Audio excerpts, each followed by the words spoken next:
Faly miarabantsika tsirairay avy manaraka an'izao fandaharana miomana eona amin'Andriamanitra ao izao. Amin'ity androany ity tsika dia andray ny tenin'Andriamanitra ao amin'ny Lioka toko fa 9. Lioka toko fa 9 andininy fa 7. Lioka toko fa 9 andininy fa 7. Izao ny voasoratra ao.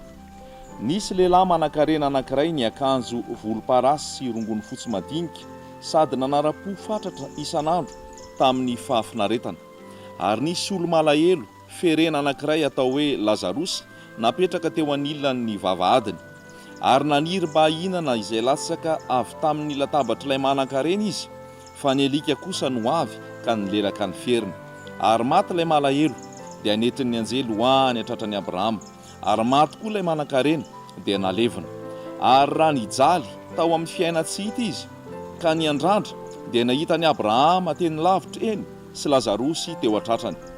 Ary izy niantso ka nanao hoe, ry Abrahama raiko, mamindra-fo amiko ka irao Lazarosy mba hanoboka ny tendrony ratsan-tanany amin'ny rano mba hampangatsiaka ny lelako, fa fadirany lovana aho ato anatin'ity lelafo ity.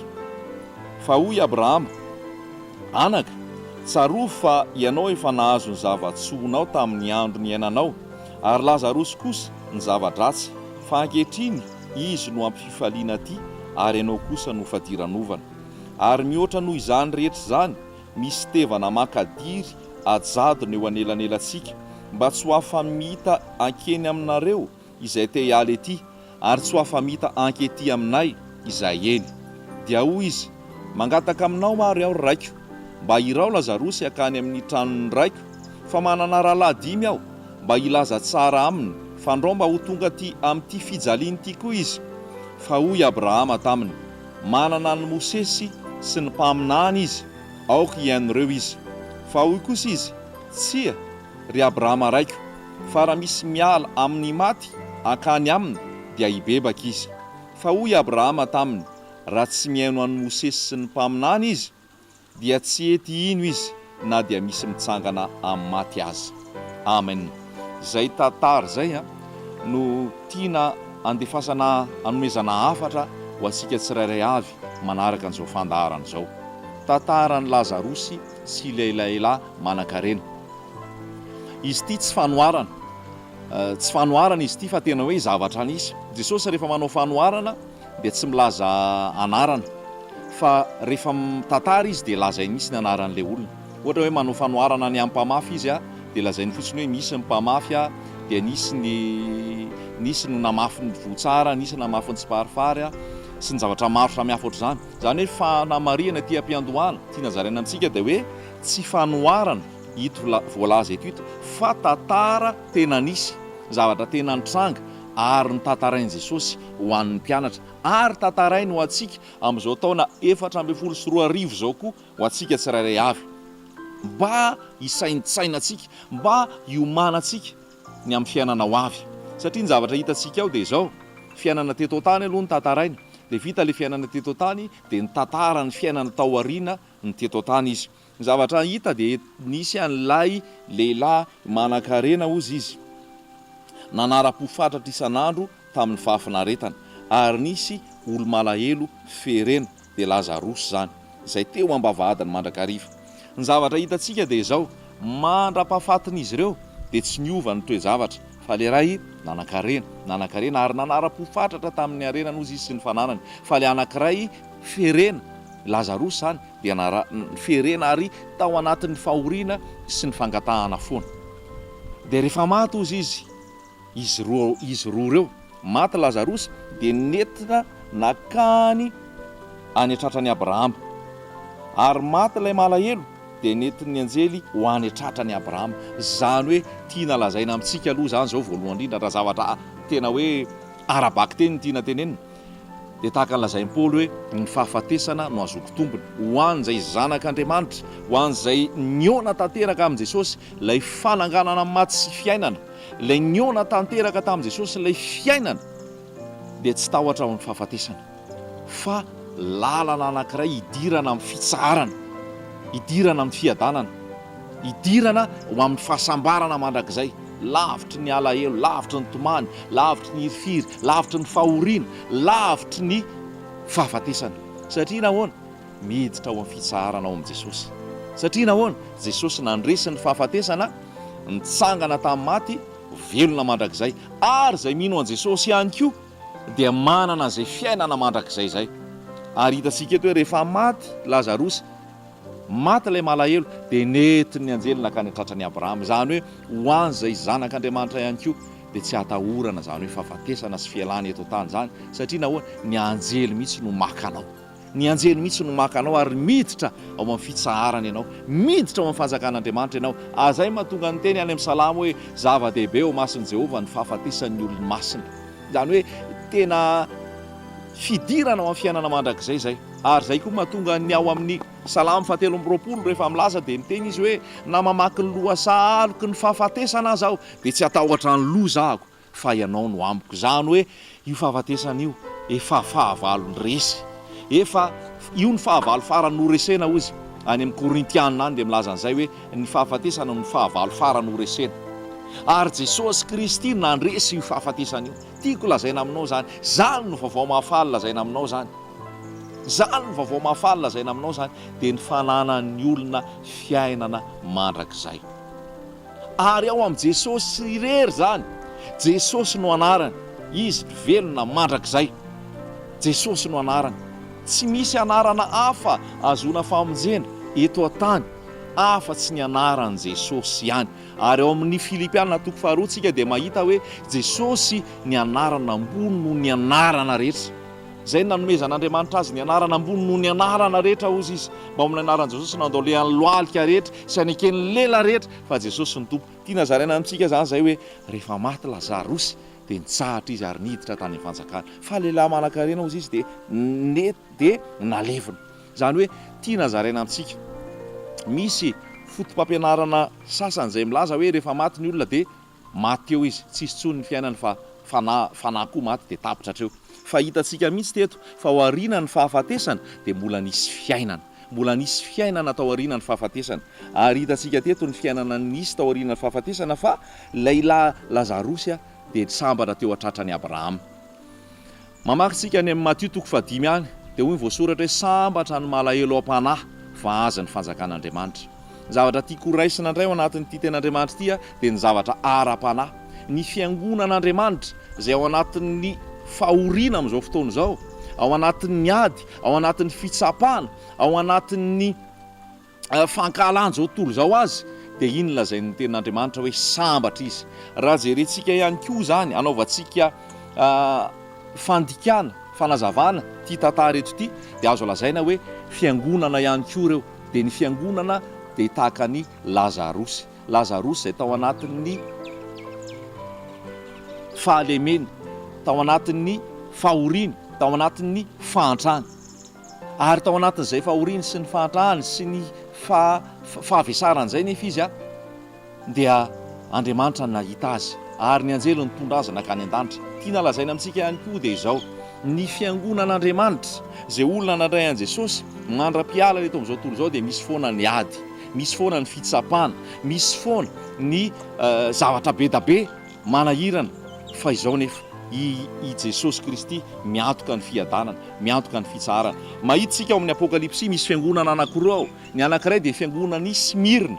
Fiangonan'ny Smirna zany dia hoy izy hoe jereva ao amin'ny Apokalipsy 2:2 mahita an'izay tsika hoe fiangonan'ny Smirna fantatra ozy izy ianao milaza kely ery, ianao milaza matra fa ianao ozy izy be ery, ianao manan-kery. Le fiangonan'ny Smirna lay tsy nisy petana, tsy nisy kianina, tsy nisy tsiny ny tenenin' Jesosy taminy, fa Jesosy ny teniny taminy mihitsy hoe ianao dia ankasitrahako ianao ary mila manana faharetana ianao mba azonao ny famonjena.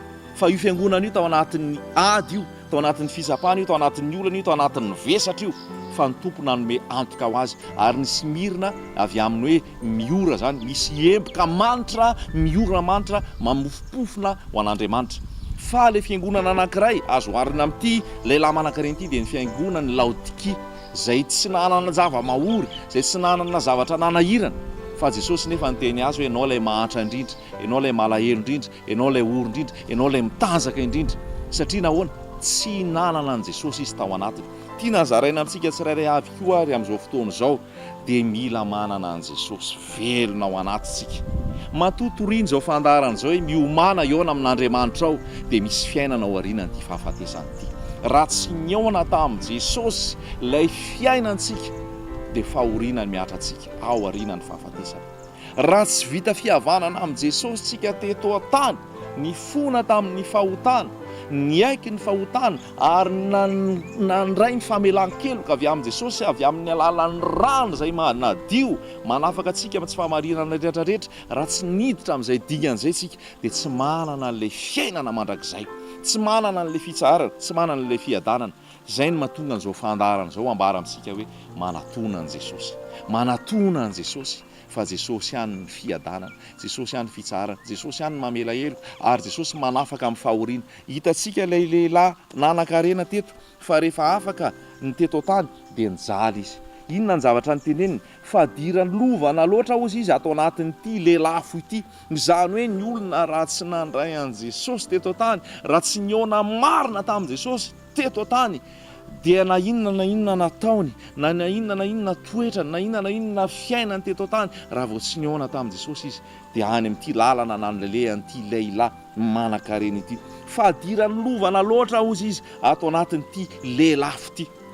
Ambara amintsika foana zany izao fiainana izao mandalo, ary raha tsy niona amin'i Jesosy tsika dia fahoriana sy fijaliana no hiazo antsika rehefa hiala eto amin'ity fiainana ity. Ary nangataka izy hoe mba hirao Lazarosy akaty amiko hanatsoboka rano kely amin'ny lelako fa diranovana loatra. Fa Andriamanitra ny teny hoe ampy izay, fa tetỳ tany ianao no tokony nanapa-kevitra.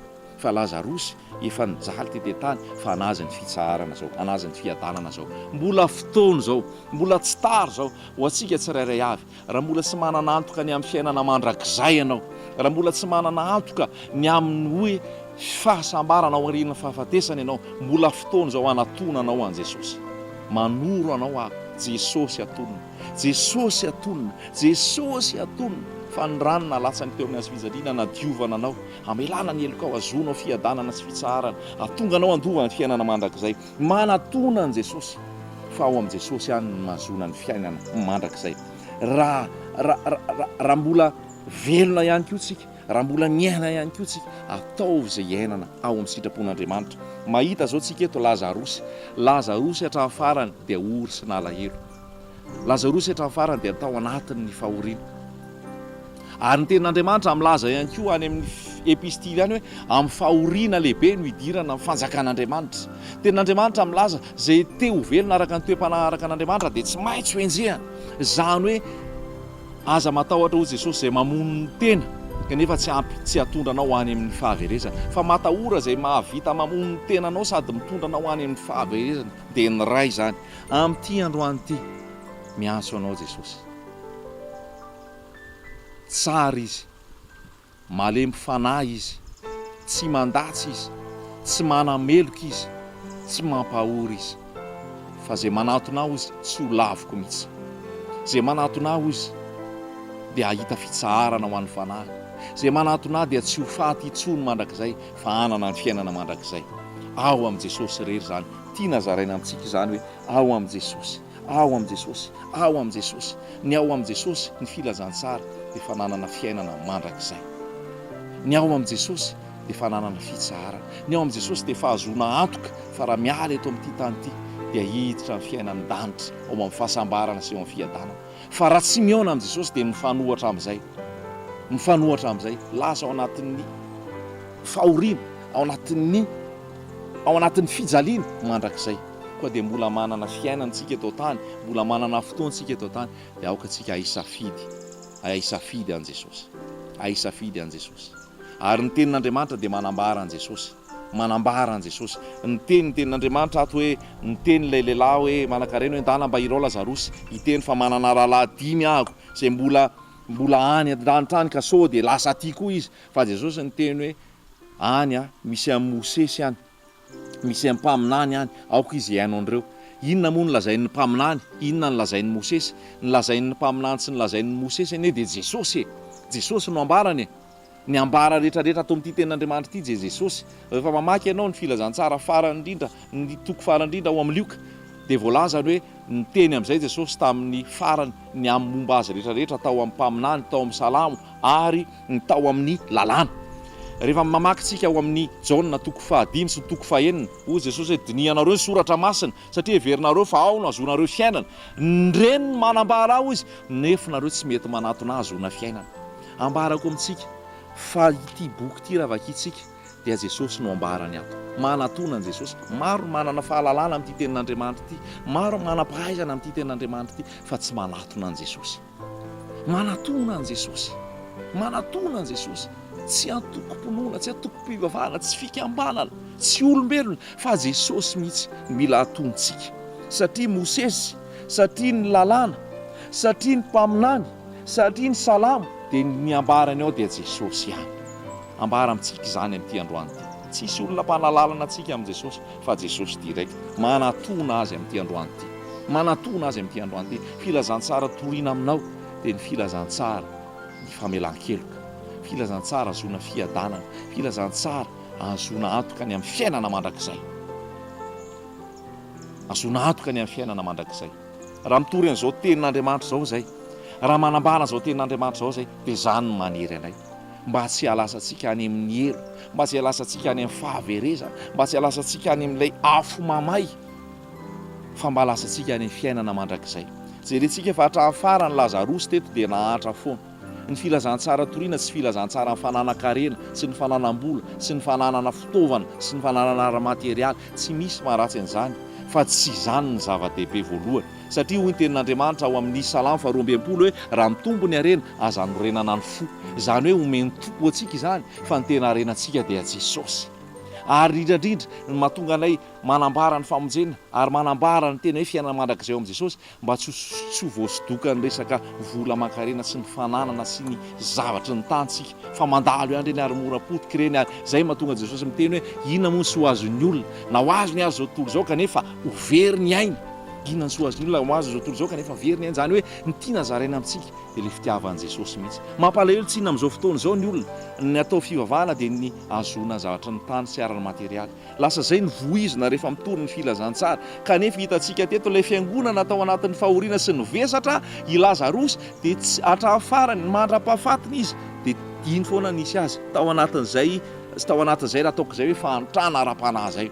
Akory hoe tiako lazaina dia tiako lazaina ny zavatra ara-panahy tena tiako lazaina hoe ny sambatra ny malahelo am-panahy fa aza ny fanjakan'Andriamanitra. Izany hoe katsao aloha ny fanjakan'Andriamanitra sy ny fahamarinana. Ataovy aloha izay azonao antoka ny fiainana mandrakizay. Ataovy aloha izay azonao antoka fa voavela ny elokao. Ataovy aloha izay azonao antoka fa tsy handevo ny fahotana antsony ianao ao amin'i Jesosy. Fa mampalahelo nge ny olona ahoana moa izany ampanantenaina zavatra ny tany izy kanefa le fahotana mbola tsy afaka ao aminy. Izay ny tena mampalahelo. Le fahotana mbola tsy afaka ao aminy. Lay fananany antoka fiainana mandrakizay mbola tsy ananany. Fa ny filazantsara toriana aminy dia zavatry ny tany ara-materialy. Za tsy miteny mihitsy hoe ratsy ny ara-materialy sy zavatra ananana fa izao ny fananana antoka ny amin'ny fiainana mandrakizay aloha ny voalohany indrindra. Ny fananana antoka ny amin'ny famelan-keloka aloha ny voalohany indrindra. Fananana antoka ny amin'ny fitsaharana ao amin'i Jesosy sy azona fiainana mandrakizay rehefa tonga Jesosy, rehefa tonga ny alana eto amin'ity tany ity ny voalohany indrindra. Zay mahatonga le katsaona ny fanjakan'Andriamanitra sy ny fahamarinana anapo anareo ny zavatra rehetrarehetra. Fa amin'izao fotoana izao ny ankamaroany dia mivadika le izy. Lasa le zao tontolo izao aloha ny katsahana dia le fiainana mandrakizay tsy azo tsony.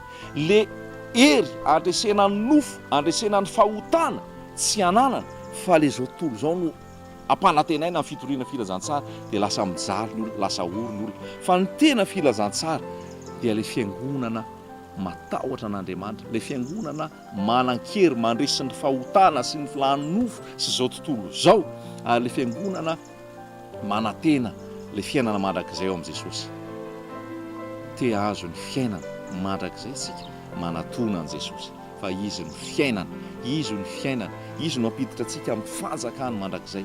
Mbola fiangonana ao amin'i Jesosy, manana fatahoran'Andriamanitra tsika, ilay mitoetra amin'ny fahamasinantsika, ilay makahala fahotantsika, ilay tsy miaroaro amin'ny ratsy, ilay tsy miaroaro amin'izao tontolo izao tsika, fa ilay fiangonana manaiky ny fanjakan'i Jesosy ary mikasaka ny fanjakan'Andriamanitra raha niarana levina tamin'i Kristy io izy nareo ary niarana tsangana Kolosiana 4:7 dia sainy ny zavatra any ambony any amin'ny toeran'i Kristy fa tsy ny zavatra eto tany.